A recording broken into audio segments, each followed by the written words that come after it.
Hello everyone, कैसे हैं आप लोग? उम्मीद करती हूँ कि अच्छे होंगे। चलिए, आज हमारे साथ कॉफी विद एंटरप्रेन्योर में एक और एंटरप्रेन्योर है। वैसे भी आपको हमारी टैगलाइन पता है, टाटा, बिरला, अंबानी, इनकी कहानी सबने है जानी। आपके भी संघर्ष की है कहानी, जो अब हमें लोगों को है बतानी। इस कड़ी में आज हमारे साथ है अभिषेक मोहता जी, जो कि पर्सनल फाइनेंशियल एक्सपर्ट हैं और सर्टिफाइड फाइनेंशियल प्लानर भी हैं। तो इनकी कंपनी का नाम है ट्रस्टेड आर्म्स।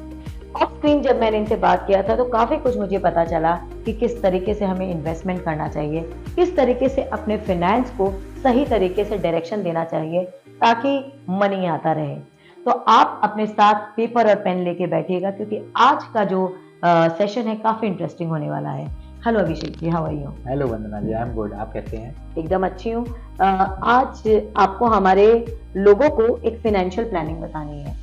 तो ऐसे तो बहुत सारे एंटरप्रेन्योर से हम मिलते हैं, आपसे भी मिलके हमें काफ़ी अच्छा लगा। मुझे सबसे पहले ये बताइए, जो आप फाइनेंशियल का वे बताते हैं, ये क्या शुरू से आप में है? कैसे आपने सोचा कि मैं इस फील्ड को लूंगा, जब मैं लोगों को फाइनेंशियल एक्सपर्ट बनाऊंगा अपने तरीके से? Thank you and it's a very interesting question. तो सबसे पहले ये जर्नी स्टार्ट होती है मेरे स्कूल डेज से। मेरे पापा हमेशा बोलते थे, बेटा पैसा बचाओ पैसा बचाओ, और शुरू से हमारा एक हैबिट बन गया था कि कुछ ना पैसा हम लोग बचाते थे। Like if I use to say save ₹10, तो वो 10 रुपया और ऐड करते थे और बोलते थे, बेटा ये पैसा तुम जमा कर दो। तो वहाँ से हमारा ये हैबिट डेवलप हुआ। एंड इस फील्ड में मैं क्यों आया, उसके पीछे एक स्टोरी है। तो I remember when I was in class 11, तो we used to get pocket money. उस टाइम मेरे को याद है 500 रुपया पॉकेट मनी मिलता था। और उस पॉकेट मनी से हमको सब कुछ करना पड़ता था। प्रैक्टिकली आपको स्कूल जाना है, स्कूल से आना है, आपके जो भी खर्चे हैं, आपको जो भी करना है आपको उसी से करना है। तो मैं सोचा कि चलो यार, पापा हमेशा बोलते हैं पैसा बचाने के लिए, तो लेट्स स्टार्ट सेविंग। तो उस टाइम पे जैसे पोस्ट ऑफिस में रिकरिंग डिपॉजिट होता था, तो मैंने उसी से चालू किया। तो 100 रुपया रिकरिंग डिपॉजिट से चालू किया एंड उसको 2-3 महीना कंटिन्यू किया। फिर मेरे को काफी अच्छा लगा, खुशी हुआ कि यार इतना पैसा बचा रहे हैं। उसके बाद में फिर I was excited and the person who got me started, मैंने बोला कि चलो 100 से 200 सेव करते हैं। और 200 सेव करके ना कुछ दिन तक उसको सेव किया, और फिर देखा कि यार मेरे जो फ्रेंड्स लोग हैं, they are enjoying their money, they are enjoying their life, and I am the person who is saving. मतलब पैसे का तो काम है खर्चा करना, व्हाई टू सेव। तो मैंने बोला कि मेरे को इन्वेस्टमेंट नहीं करना है, मेरे को कोई सेविंग नहीं करना है, just want to enjoy my. तो जिसने स्टार्ट किया, बोला सोचो यार, अच्छा डिसीजन लिया, you should be continuing with this. मैं घर गया, घर जाके सोचा, बोला पैसा सेव कर क्यों रहे हैं, कोई तो गोल होना चाहिए, कोई एम्बिशन होना चाहिए पैसा सेव। तो सबसे पहले माइंड में आया कि पापा मम्मी का 25th एनिवर्सरी आ रहा है आफ्टर 5 ईयर, चलो उसी के लिए प्लान करते हैं, उसी के लिए सेव करते हैं। एंड वहाँ से मैंने अपना जर्नी कंटिन्यू किया। एंड जब मेरे पास वो मैच्योरिटी का अमाउंट आया, तो हमेशा से एक ड्रीम था कि पापा मम्मी जैसे 25th एनिवर्सरी में क्या करते हैं, पार्टी थ्रो करते हैं। राइट। तो मैं भी सोचा एक पार्टी थ्रो करूंगा। और जब वो दिन आया, जिस दिन मेरे को सोचा था कि प्लान करना है, तो मैं गया 1-2 इवेंट मैनेजर से बात करने के लिए, I just want to throw a party for this many people. बोले कि इस पैसे पे कुछ नहीं हो सकता। और जब मैंने स्टार्ट किया सेविंग, तब लगा कि यार ये पैसे बहुत है। देन आई अंडरस्टूड कि हमारा पैसा कोई खाता है, प्रैक्टिकली उसका कोई मॉन्स्टर है जो हमारे पैसे के वैल्यू को कम करता है। Then I understood that is inflation, जो हमको स्कूल में नहीं बताया गया। और अगर कहीं इन्फ्लेशन के बारे में पता होता ना, तो हो सकता है मैं पैसे को exactly. So that was the time when I felt very bad about it. मेरे को लगा यार एक गोल था वो अचीव नहीं कर पाए। And I told my mom that I plan to throw a party, but I am unable to do that. So what you want? And that time we took our new home, and she told me that I want a microwave oven. तो मैं एक shop में गया और बोला कि भैया जो सबसे महंगा वाला मॉडल है ना, आप मेरे को वो दे दीजिए। मैं कुछ समझता नहीं हूँ माइक्रोवेव के बारे में, आप बस वो दे दीजिए। That was about 15,000-16,000 का अमाउंट था। एंड वो घर पे ले आया। आज वो खराब है लेकिन फिर भी घर पे पड़ा हुआ है। Because that was the first gift from your side. Exactly. Okay. But that day what happened, I was down. I was not feeling good about it. कि यार तुम एक गोल भी अचीव नहीं कर पाया। And that was the time when I explored everything about money. पैसे कैसे बनते हैं, स्टॉक मार्केट कैसे वर्क करता है, इंटरेस्ट रेट कैसे वर्क करता है, एंड फिर वहाँ पे हम देखा कि लोग जिस ढंग से इन्वेस्ट एक्चुअल में करते हैं और जो लोग हम लोग को सिखाते हैं कि ऐसे करना चाहिए और एक्चुअल में जो करना चाहिए, उससे बहुत बड़ा डिफरेंस है. Then I thought there is a big opportunity, I can study more about money, I can become a personal finance expert and tell people how to invest their money, how to think about their money, and that is when we formed Trusted Arms. वो कहते हैं ना कि life में जब तक आप खुद नहीं गिरते हैं तब तक आपको उठने का मजा नहीं आता है. तो वैसे अभिषेक जी ने कहा कि उन्होंने खुद ने ये जो चीजें फील की थी कि अगर वो राइट टाइम में फाइनेंस को जानते कि किस तरीके से अगर वो इन्वेस्ट करते, उनका सही तरीका, उनको वो अमाउंट मिलता. Abhishek ji, this is the way how you started your company Trusted Arms. अच्छा, तो कैसे स्टार्ट हुआ ये? जैसे ही मेरे को ये फीलिंग आया, उसके बाद में तभी जब मैं एक्सप्लोर कर रहा था कि पैसे को कैसे अपने ग्रो कर सकते हैं, उसी टाइम पे ना मैंने एक, जैसे म्यूचुअल फंड में एक नया ऑफरिंग आ था which is known as NFO. मैंने वहाँ पे कुछ घर के पैसे अराउंड 5,000 करके 4 फाइल में इन्वेस्ट किया. अच्छा. और इन्वेस्ट करने के बाद में ना उस टाइम पे देखा मार्केट भी अच्छा था, सब कुछ था, and practically my money got almost became 1.5 times in a matter of 1 year. बोला यहाँ पे तो पैसा फास्ट ग्रो करता है. Then I went deep inside this subject and understood more about how mutual fund work, capital market, stock market कैसे work करता है. एंड आई डिड इंटर्नशिप और एक कंपनी में वर्क भी किया जस्ट टू अंडरस्टैंड हाउ ये सब कैसे derivative, future option, capital market, stock market कैसे वर्क करता है. मेरे को म्यूचुअल फंड का कंसेप्ट बहुत अच्छा लगा, जहाँ पे जो मनी मैनेजर्स है, जो एक्सपर्ट्स है, प्रैक्टिकली वो आप आइडेंटिफाई करते हैं कि कौन से कंपनीज है जो ग्रो कर सकता है, जो पैसा बना सकता है, एंड यू गेट बेनिफिटेड क्योंकि आप सीधा बिजनेस में पैसा डालते हो. जब आप बिजनेस में पैसा डालते हो तो you are bound to make money. Right. So that gave me a thought that why not understand more about how mutual funds work, understand more about personal finance subject. और उसी टाइम पे मैंने एक डिग्री भी लिया और उसी वक्त मेरे पापा मम्मी ने प्रैक्टिकली शादी की बात छेड़ दी कि Abhishek, now you are growing up, now you should get married.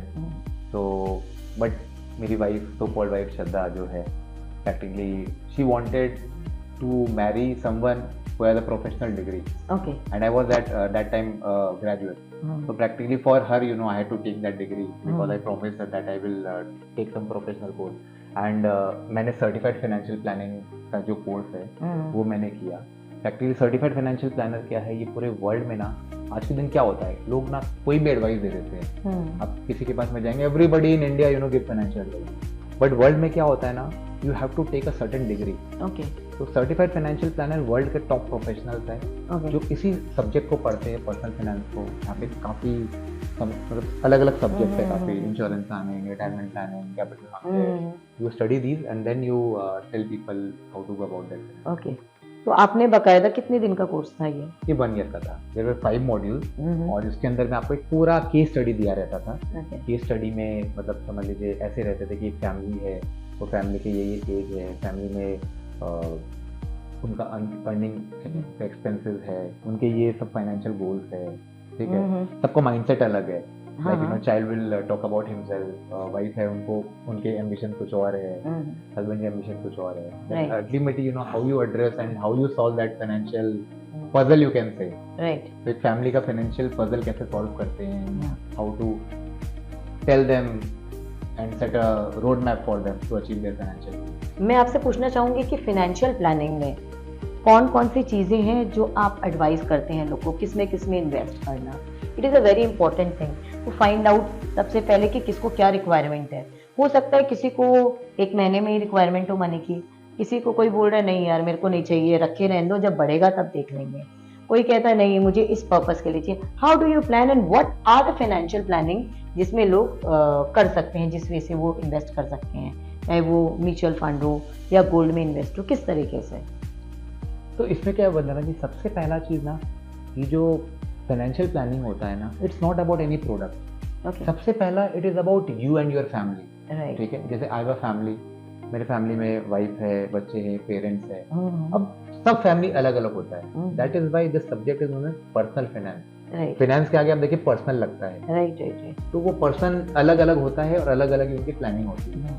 जैसे मान लीजिए कोई यंगस्टर है जो अभी जस्ट पैसा कमाना चालू किया है, तो उसके लिए पूरी जिंदगी पड़ेगी उनके पास। Now they want to grow their wealth, उनके पास में उनको घर लेना हो सकता है, then they will get married, they will have kids, उनके लिए लंबी लाइफ है, तो वो प्रैक्टिकली थोड़ा रिस्क भी ले सकते हैं टू ग्रो देयर मनी। तो उसके लिए ग्रोथ ओरिएंटेड जो फंड्स होते हैं लाइक इक्विटी फंड्स, जिसमें सीधा इंडिया के टॉप कंपनीज में, टॉप बिजनेसेस में पैसा डलता है, तो वहां पे पैसा डाल के पैसे को ग्रो कर सकते हैं।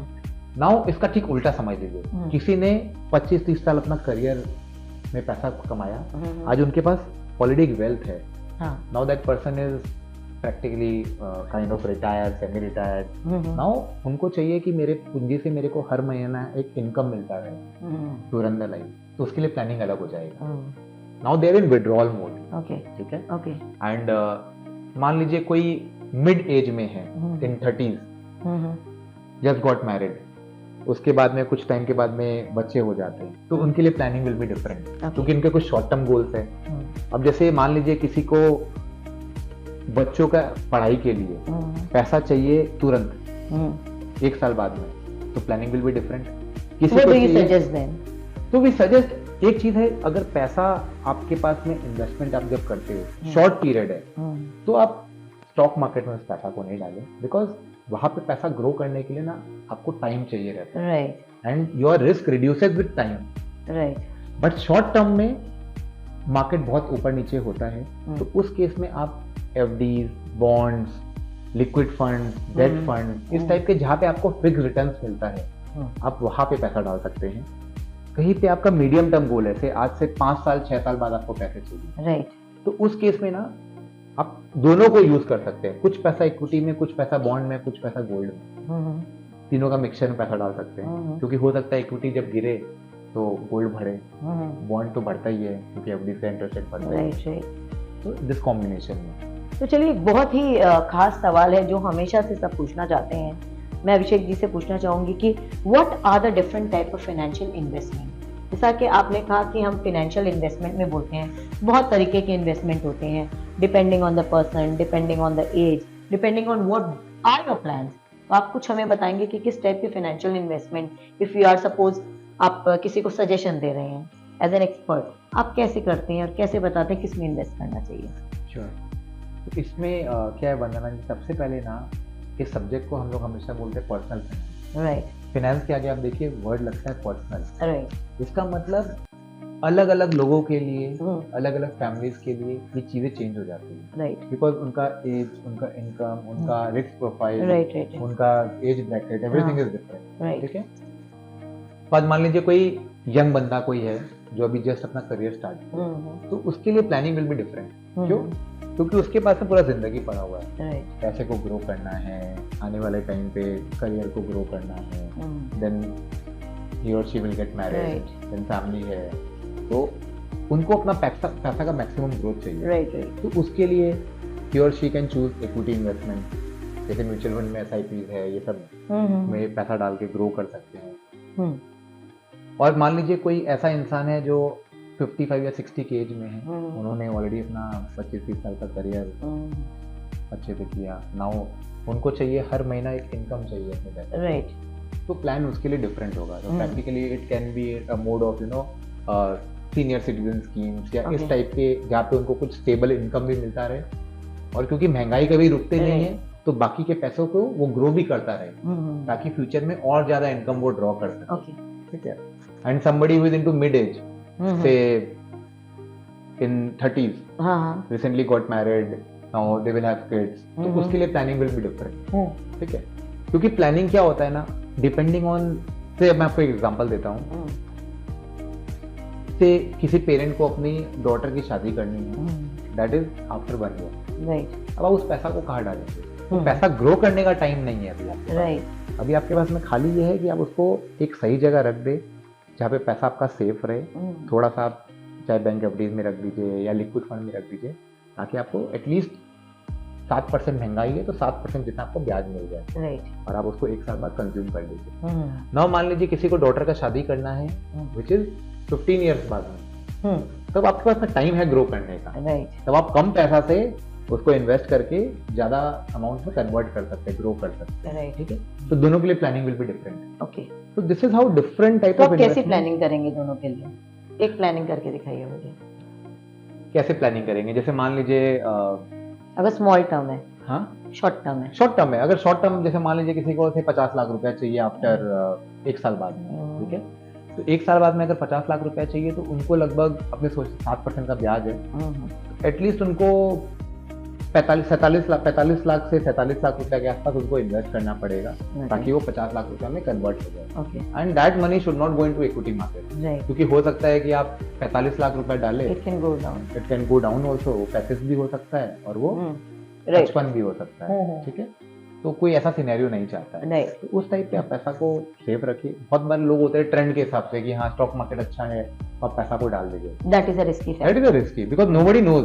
हाँ, आज जैसे मान लीजिए कोविड किसी को नहीं पता था, राइट, रशिया यूक्रेन में वॉर होगा किसी को नहीं पता था, तो ये सब सारा न्यूज ना ओवरनाइट आता है, और आप सुबह उठेंगे और मालूम पड़ेगा कि आपका पैसा 5% 10% नीचे हो गया, ठीक है। तो हमेशा शॉर्ट पीरियड के लिए हमको mainly safe investment like FD या बॉन्ड्स, इस टाइप के इन्वेस्टमेंट को चूज करना चाहिए। लेकिन हाँ, जब आपका टाइम होराइजन लंबा हो तब आप ये सब सेफ इन्वेस्टमेंट में ना रखें, क्योंकि एक जगह अपने को लगता है कि पैसा सेफ है, दूसरा महंगाई आपका पैसा को सेफ रहने नहीं देता, बिकॉज आज जो 50 लाख रुपया खर्चा है, आने वाले 15 साल में उसी के लिए आपको हो सकता है लगभग 1 करोड़ रुपया 1.25 करोड़ रुपया चाहिए। तो आपको जो पैसे को ग्रो करना है, then you should be investing into such kind of investment जो आपका पैसा ग्रो कर सकता है, like equity oriented mutual fund, blue chips में आप डाल सकते हैं, कंपनी में, इंडेक्स फंड में डाल सकते हैं, वो लॉन्ग टर्म में आप डाल सकते हैं। ओके, एक सवाल पूछना चाहूंगी अभिषेक जी, आज तो आप 300 करोड़ का इन्वेस्टमेंट संभाल रहे हैं, ठीक है। ऐसा लाइफ में फेस आया है कि when there was a downfall, तो कुछ ऐसा आपके भी लाइफ में कोई डाउनफॉल हुआ है तो अगर कुछ बताना चाहें तो आप? हाँ, काफी बार आया है इनफैक्ट, ओके, क्योंकि एंटरप्रेन्योर जो जर्नी होता है ना, तो जैसे हम लोग को, जैसे बिजनेसमैन को देखिए बनिया बोलते हैं, बनिया मतलब भाई जैसे इच्छा वैसे वो बन सकता है, ठीक है ना। तो there are lot of things which are not in our control. जैसे गवर्नमेंट के काफी बार रेगुलेशन चेंज हो गए। जब मैं स्टार्ट किया था 2007 के टाइम पे, तो 2009 में एक रूल आया which was ban of entry loan. Practically हमारा जो भी अर्निंग है ना, वो हमको सीधे फंड हाउस या इंश्योरेंस कंपनी दे देती है, हम अलग से इन्वेस्टर से कुछ चार्ज नहीं करते हैं, तो वही बंद हो गया था, ठीक है। एंड प्रैक्टिकली इंडिया में ऐसा इंफ्रास्ट्रक्चर नहीं था कि आप सीधा डायरेक्टली क्लाइंट से फीस लो, तो that was phase. But again समझ लीजिए रेगुलेशन ठीक हुआ, उसके बाद में फिर later I started charging from clients, ठीक है। फिर वापस से 2018 में वापस से रेगुलेशन आया, जहाँ पे उन्होंने वापस से सिस्टम को कर दिया। नाउ मतलब समझ लीजिए अगर आप 40s में हो या 50s में हो, now they want to take a degree in finance, और बहुत लोग आज के डेट में वो डिग्री नहीं ले सकते हैं। प्रैक्टिकली वापस से एक इनकम को सेटबैक हुआ, but ultimately we again overcome that by increasing our volume, by getting more number of families, by doing the right work, so you get more and more references, and we keep on overcoming from time to time. एक question और पूछना चाहूंगी अभिषेक जी से। आज trusted arm company एक बहुत बड़ा investment संभाल रही है। Where you want to see, what are your future plans, what are your future goals? कोई आदमी स्टॉप नहीं करना चाहता है। आज आप 2012 से ग्रो करते हुए यहाँ तक आए हैं। What are your future plans? तो हम लोग ना कभी एसेट्स अंडर मैनेजमेंट नहीं देखते। देखिए, अगर लोग बोलते हैं ना कि इतना पैसा कमाना है, that is always a by product, ठीक है। आज हम जो 300 करोड़ मैनेज कर रहे हैं, that is a by product, right, ठीक है। वो अल्टीमेटली वो आउटपुट है। इनपुट कैसे हुआ कि हम लोग सोचते थे कि कुछ ऐसे फैमिलीज हो प्रैक्टिकली जो चाहते हैं कि हमको एक प्रोफेशनल सर्विसेज मिले, जो हमारे फाइनेंस जो इतना टेक्निकल चीज है, लोग नॉर्मली डरते हैं कि सोना कल क्या होगा, स्टॉक मार्केट क्या होगा, इन्फ्लेशन कैसे इम्पैक्ट करेगा, फैमिलीज में कोई सडन अर्निंग मेंबर चला जाता है या कुछ भी होता है, तो बहुत सारे उनके ना बर्निंग क्वेश्चंस होते हैं कि क्या होगा। एंड हमेशा ना एक फियर रहता है कि मतलब कोई भी इन्वेस्टमेंट जो करता है ना, वो ग्रीड और फियर के बीच में रहता है। कोई सोचता है पैसा बनाए, कोई सोचता है पैसा खो नहीं दे। तो we have to balance these things. तो हम लोग इसीलिए देखते हैं हम लोग कितने नंबर ऑफ फैमिलीज मैनेज कर रहे हैं, एंड हमारा जो मेन टारगेट है that is to create a difference in people's life. And हमारा जो ट्रस्टेड आंसर का target that is to create at least 1000 करोड़पति। ओके। मतलब आज के दिन हम लोग लगभग 100 करोड़पति क्रिएट कर चुके हैं। तो लोग हमसे पूछते हैं अभिषेक यू मैनेज एचएनआईज क्या? बोलते नहीं, हम लोग प्रैक्टिकली एचएनआईज को क्रिएट करते हैं। Okay. Lot of people come when they start their earning. बहुत है जो मिड से चालू करते हैं, and we want them to accomplish all their financial goals. And उसी के लिए हम लोग क्या कर रहे हैं, हम लोग धीरे धीरे अपनी टीम को एक्सपेंड कर रहे हैं। जैसे आज टोटल आपका वर्किंग आवर्स दिन में 6 घंटा होता है, 2 घंटा हमको चाहिए रहता है स्टडी करने के लिए। So you have limited working hours, and practically I myself can manage only 200 families. Now since we keep on getting references, जैसे हमारे पास में टोटल इस साल में 178 references आए। Now to cater to those families, we are creating more and more people in our organization who can cater them. So per person 200 family को manage करें, ऐसे करके we want to manage at least 1000 families in coming 3 to 5 years. Okay. आप लोग का जो tagline है अभिषेक जी वो है डायरेक्शनल इन्वेस्टिंग। तो ये टैगलाइन लगाने के पीछे एनी मोटिव? या there is a big motive. तो इसका मोटिव तो पहला मेरा जो मैंने अपनी स्टोरी शेयर किया, हमारा मानना है कि जब भी जैसे मैं आपको एग्जांपल देता हूँ, मान लीजिए आप एक फुटबॉल मैच देख रहे हैं। अब मान लीजिए फुटबॉल मैच के में ना 11 प्लेयर्स इस साइड खेल रहे, 11 प्लेयर्स उस साइड खेल रहे, लेकिन गोल पोस्ट नहीं। आपको मजा आएगा वो मैच देखने में? नहीं आएगा। क्यों? Because there is nothing to achieve. Right. Similar क्या होता है ना, लोग अपने इन्वेस्टमेंट को जब स्टार्ट करते हैं ना, उनको लोग आते बोलते हैं ये अच्छा इन्वेस्टमेंट है, ये अच्छा प्रोडक्ट है, आप उसमें डालें। व्हाट वी बिलीव कि अच्छा प्रोडक्ट में ना इन्वेस्टमेंट करने से कोई ज़रूरी नहीं आपका लाइफ चेंज हो जाए। Okay, so it's very important to know कि आप अपने पैसे से क्या कराना चाहते हैं। राइट। आपका पैसा किस डायरेक्शन में मूव करे। अदरवाइज एक कहावत है कि लक्ष्मी चंचल होती है। अगर आप सही डायरेक्शन नहीं देना तो लक्ष्मी इधर उधर हो जाती है। ठीक है। और जो आदमी एक डायरेक्शन में बैठा रहता है, शांत रहता है, तो जैसे शेषनाग में आप देखते हैं विष्णु जी लेटे रहते हैं, लक्ष्मी जी पैर दबाती है। ठीक है ना। तो direction investing is something related to that, where you tell money where to go instead of thinking कि वेयर इट वेंट। ओके। ठीक है।